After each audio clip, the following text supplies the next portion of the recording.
அக்ஷரா அண்ணாமலை நேயர்களுக்கு சதீஷ் ராவின் வணக்கங்கள். இனிமேல் நம்மளுடைய பகுதி மாதந்தோறும் உங்களுக்கு கிடைத்து கொண்டே இருக்க போகிறது. அதில் எந்த டாப்பிக்கில் உங்களுக்கு வேணுங்கிறத நீங்கள் கீழே கமெண்ட்லேயும் கொடுக்கலாம். இன்று நாம் ஆவணி மாத பலன்களை பற்றி பார்க்க போகிறோம். இந்த 2026 மேஷம் தொடங்கி மீனம் வரைக்குமான 12 ராசின்னு இருக்குமே, ஏதேனும் ஒரு வகையில் நமக்கு நல்லது நடந்து விடாதா, ஏதாச்சும் ஒரு மாற்றம் நம்ம வாழ்க்கையில் நிகழ்ந்துராதா, அற்புதம் நடந்துராதான்னு நீங்கள் எல்லாம் ஏங்கிட்டு இருக்கிறது கிளியராக புரியுது. அதற்கான வாய்ப்புகளையும் கிரகங்கள் கொடுக்காமல் இல்லை. எந்த கிரகம் என்ன மாதிரியான வாய்ப்புகளை கொடுக்க போகுதுங்கிறத இப்போ பகுதிக்குள்ளார போய் பார்க்கத்தான் போகிறோம்.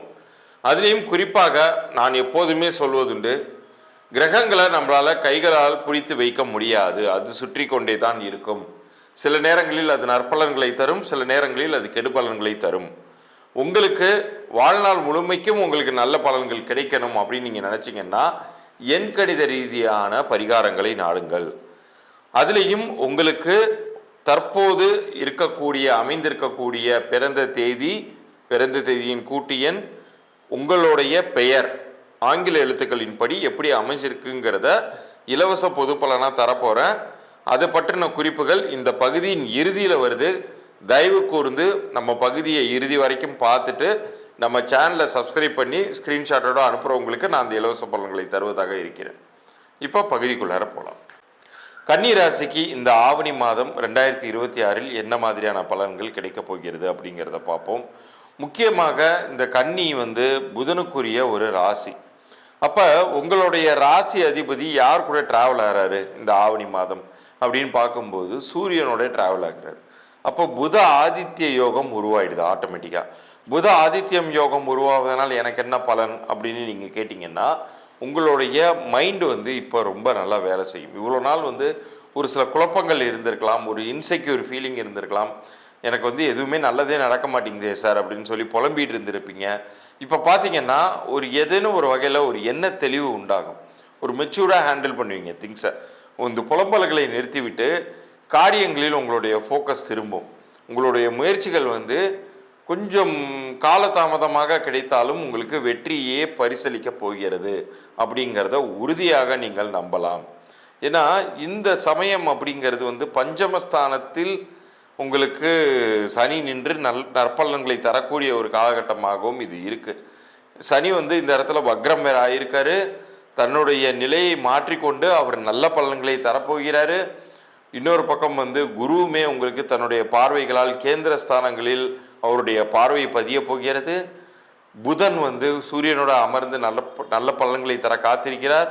இத்தனை நல்ல விஷயங்களும் நடக்கப் போகிறது. நீங்கள் செய்ய வேண்டியதெல்லாம் உங்கள் வீட்டின் அருகில் இருக்கக்கூடிய பழமை வாய்ந்த பெருமாள் ஆலயத்திற்கு சென்று வருவது, புதனுடைய ஸ்தலமான திருவாலங்காடுக்கு சென்று வரலாம். இது எல்லாமே உங்களுக்கு நற்பலன்களை வாரி வழங்கப் போகிறது. இவ்வளோ நாள் நடக்காத விஷயங்கள் கூட இந்த காலகட்டத்தில், இந்த ஆவணி மாதத்தில் உங்களுக்கு நடக்க ஆரம்பிக்கும். குறிப்பாக மாதத்தின் பிற்பகுதியில், ஆவணி மாத பிற்பகுதின்னு சொல்லும்போது ஆகஸ்ட் இறுதியில்னு கூட வச்சுக்கோங்க. ஆவணி மாத பிற்பகுதிங்கிறது உங்களுக்கு மிகுந்த நன்மைகளையும் ஏற்றங்களையும் கொண்டு உங்களுக்கு கொடுத்து சாதிக்க வைக்க போகிறது. ஸோ இந்த ஒரு கோல்டன் ஆப்பர்ச்சுனிட்டி எல்லாம் எல்லா நேரங்களையும் கிடைக்காது. நமக்கு சில நேரங்களில் காலமே நம் கதவை தட்டி நமக்கான வாய்ப்பை கொண்டு தரும்போது அதை எட்டி வச்சுட்டு நம்ம நிற்கக்கூடாது. ஸோ கவனமாக இருங்க, சிறப்பாக செயல்படுங்க. வெற்றிகள் அப்படிங்கிறது உறுதியாக உங்களுக்கு கிடைத்தே தீரும். இதுலேயும் குறிப்பாக எண்கணித பரிகாரங்கள்னு ஒன்று இருக்குது. இப்போ கிரகநிலைகள் எப்படி இருந்தாலுமே ஒரு மனிதன் தன்னுடைய பெயரையும் பிறந்த தேதியின் அடிப்படையிலையும் கவனித்து கொண்டு அதில் என்ன பலன்கள்ங்கிறத தெரிந்து கொண்டு அதன்படி நடந்தாலும் உங்களுக்கு வெற்றிங்கிறது மிக எளிதாக கைவரப்பெறும். ஏன்னா இதுக்கு முன்னாடி நம்ம கிரக நிலைகள் பற்றி நிறைய ஓஹோன்னு கேள்விப்பட்டிருப்பீங்க. ஆனால் இந்த வருஷம் தொடங்கியதிலிருந்து எவ்வளவு சிரமப்பட்டீங்கிறது உங்கள் மனசாட்சிக்கு தான் தெரியும். நம்மளை பொறுத்த அளவுக்கு நம்ம எல்லா வகையிலையும் நம்மளை தயார் நிலையில் வச்சுக்கணும். இப்போ ஒரு காய்ச்சல்னு வந்துச்சுன்னா நம்ம இங்கிலீஷ் மருந்தோடு சேர்ந்து நாட்டு மருந்தும் நம்ம எடுத்துக்கிறாங்க இல்லையா, அதற்குரிய ஒரு ஆகாரங்கள் சேர்த்துக்கிறாங்க இல்லையா, அது மாதிரி தான். இப்போ ஒரு பக்கம் கிரகங்கள் அதனுடைய பங்குக்கு சில கிரகங்கள் நன்மை பண்ணும், சில கிரகங்கள் தீமை பண்ணக்கூடிய சூழ்நிலையில் இருந்தாலும் இந்த எண்கணித ரீதியான பலன்களை நீங்கள் எடுத்துக்கொள்ளும் பொழுது அது உங்களுக்கு கூடுதல் பலத்தை கொடுத்து உங்களை காப்பாற்றவே போகிறது அப்படிங்கிறத உறுதியாக நீங்கள் நம்பலாம். நீங்கள் வந்து புதனுடைய ஆதிக்கத்தில் இருக்கிறதுனால அறிவுக்கான ஸ்தலங்கள், அறிவை மிளிர வைக்கக்கூடிய ஸ்தலங்களுக்கு சென்று வரணும். குறிப்பாக இந்த காஞ்சிபுரத்திற்கு அருகிலே இருக்கக்கூடிய, காஞ்சிபுரத்திலேயே இருக்கக்கூடிய சித்திரகுப்தன் ஆலயத்திற்கு சென்று வரலாம். உங்களுடைய கணக்கே வந்து அங்கே திருத்தி எழுதப்படுது அப்படிங்கிறாங்க. அதே மாதிரி சிவனை குருவாக வழிபடக்கூடிய ஸ்தலங்களுக்கு சென்று வரலாம். பெருமாள் ஆலயமாக இருந்தால் எந்த கோயிலுக்கு வேணாலும் நீங்கள் போகலாம். பழமை வாய்ந்த ஆலயமாங்கிறத மட்டும் பார்த்துக்கோங்க. சிவனுடைய ஆலயத்திற்கு நீங்கள் செல்வதாக இருந்தால் சிவனை குருவாக வழிபடக்கூடிய திருவண்ணாமலை ஸ்தலத்திற்கு நீங்கள் சென்று வரலாம்.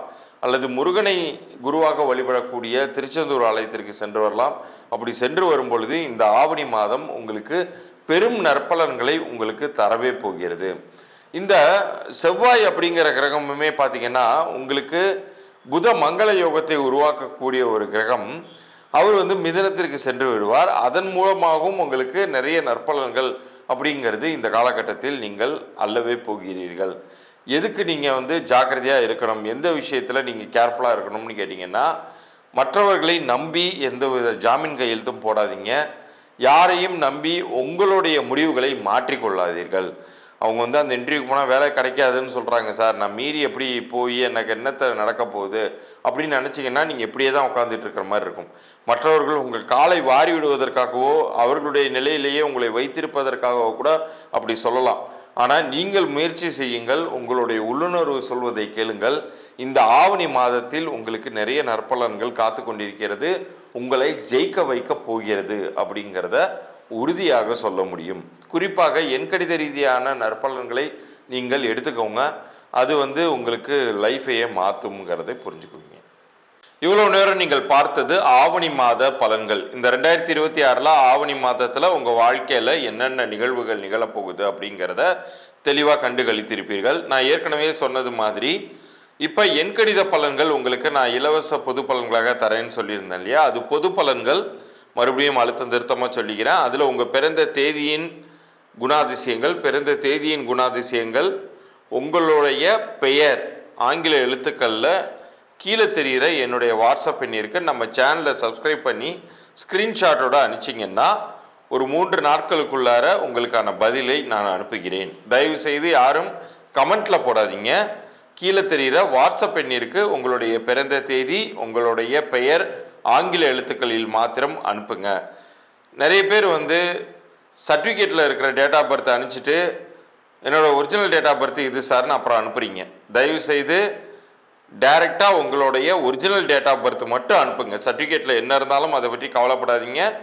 உங்களுடைய ஒரிஜினல் டேட் ஆஃப் பர்த் மட்டும் அனுப்புங்க. யாரெல்லாம் வியாபாரம் நடத்தி கொண்டிருக்கிறீர்களோ உங்களுடைய வியாபார பெயரையுமே கூட நீங்கள் இது போல் அனுப்பி சரிபார்த்து கொள்ளலாம். உங்களுடைய வியாபார பெயரையுமே ஆங்கில எழுத்துக்களில் தான் அனுப்பணும்.